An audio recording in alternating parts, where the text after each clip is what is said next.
Hello guys, welcome to my back to my channel Dilmonify TV channel. আপোনালোকক স্বাগতম জনাইছো। আশা কৰো আপোনালোকৰ খবৰ নিশ্চয় ভাল, মোৰ খবৰ ভাল। আজি যেহেতু হোলি একদম দল যাত্ৰা, আপোনালোকক সকলোকে মোৰ ফালৰ পৰা হোলি হিয়াৰ পৰা শুভেচ্ছা যাচিলো আৰু ৰঙৰ উৎসৱে সকলোকৰ জীৱনটো ৰঙীন হৈ উঠক তাই কামনা কৰিলো মোৰ ফালৰ পৰা। আৰু যেহেতু আজি মই মেঘালয়ত আছো, মেঘালয়ৰ পৰা আপোনালোকক হোলি শুভেচ্ছা সকলোলৈ মৰম যাচিছো।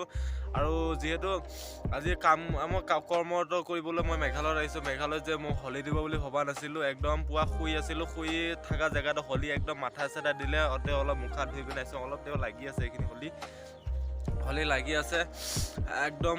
যেহেতু এতিয়া শুই উঠিছোঁ, শুই উঠি পিনে মই ব্লগটো আৰম্ভ কৰিছোঁ। ব্লগ আৰম্ভ নকৰিম বুলি ভাবিছিলোঁ, হ'লেও কৰি দিলোঁ।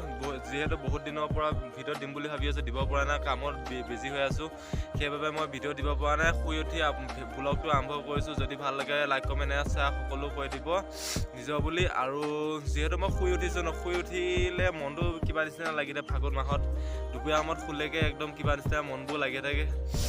ঘৰলৈকেহে মনত পৰা যায় মোৰ কলিজা জনী লাগি মোৰ বেছিকৈ মনত পৰে। আজি যিহেতু মনবোৰ ভাল লগাবৰ কাৰণে ব্লগ এটা বনালোঁ। আপোনালোকে চাওক মই মেঘালয়নো কি কাম কৰোঁ কি নকৰোঁ, আপোনালোকে চাই যাওক কাটি কমে। এইবিলাক কাঠ টক্টা দেখিছেনে? এই কাঠ টক্টাবিলাক আমি চাইনিজ মেচিন আছে অলপ দূৰত আছে, সেই চাইনিজ মেচিনত সোমাই দিয়ে সেই টক্টা চাইজ বাই চাইজ ওলাই যায়। আৰু এইবিলাক কুণ্ডা দেখিছে, এই কুণ্ডাবিলাক হৈছে প্লাইবোৰ্ডৰ কাৰণে পেলাই থোৱা হৈছে। এইবিলাক কুণ্ডা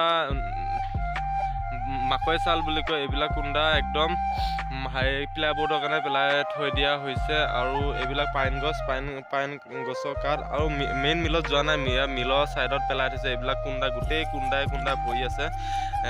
মিলত একদম পোৱা চাইনিজ মেচিন আছে, তাত একদম মিলত কাঠ ভৰি আছে। মই মিললৈকে যোৱা নাই আজি, যিহেতু থকা বুলি ডিউটি অফ আছে, সেইবাবে যোৱা নাই।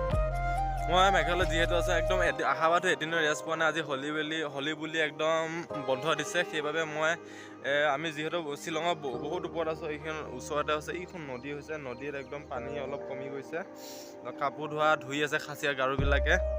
আজি যিহেতু অলপ বন্ধ পোৱাৰ কাৰণে ভাল লাগিল মনবিলাক। আৰু এইখন হৈছে বহুত পাহাৰৰ ওপৰত আছোঁ মই, আৰু ভাল লাগে। যিহেতু আগত বেছিকৈ ঠাণ্ডা পৰে শ্বিলঙত, কিন্তু এতিয়া ইমান ঠাণ্ডা নোপোৱা হৈ আছে দিনক দিনে। একদম গছ গছনিবিলাক কিমান কাটা গৈ আছে দিনে দিনে, ক'ব পৰা নাযায় হয় নে নহয়? একদম বহুত মিল আছে, হাজাৰ মিল সৰু সুৰাকৈ আছে ইয়াত। একদম কাঠৰ মিলে বৰাপানী অঞ্চলত আছে। একদম নাকটো শুই থাকিব লগা পুৱা চৰ্দি, একদম কাঠৰ ভুচিবিলাক সোমাই যায় যে একদম পুৱা লেতেৰা হৈ নাথাকে নাকটো।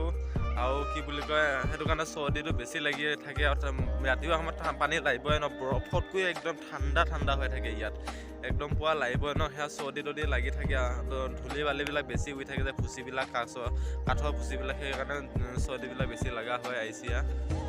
ফ্ৰেণ্ডছ, আপোনালোকে এই মোৰ দাঁতকেইটা দেখি আছে যে কিয় কাৰে লাগি আছে, আপোনালোকে নিশ্চয় জানিব যে মেঘালয়ত মানে পানী পোৱাটো বহুত কঠিন। আমি নাদৰ পানী খাই থাকিব লাগে। এই নাদৰ পানী আইৰণ থাকে, সেইবাবে দাঁতবিলাক ৰঙা হৈ আছে। মাজেও দাঁত সদায় ব্ৰাছ কৰোঁ, কিন্তু দাঁত ব্ৰাছ কৰিলে কি হ'ব, আইৰণ পানীকে খাই থাকিব লাগে আমি। একদম দাঁত একদম কাই লাগি গৈছে আইৰণ খাই একদম। কিন্তু বহুত দূষিত পানীকে খাই আছোঁ ইয়াত। আৰু মোৰ দাঁতকেইটা কেনেকৈ ভাঙিল বেলেগ এটা ব্লগ বনাই পিনে আপোনালোকক ক'ম। এতিয়াতো ব্লগত নকওঁ, বেছি দীঘলীয়া হৈ যাব। এই মোৰ ঘৰলৈ বহুত মনত পৰে, মোৰ কলিজা, মোৰ মুনু লাগি, আৰু মোৰ বেবীটো লাগি বহুত মনত পৰে। কিন্তু মনত পৰিলেনো কি হ'ব হয় নে নহয়? মই নিৰ্দিষ্ট এটা সময়তহে যাব লাগিব।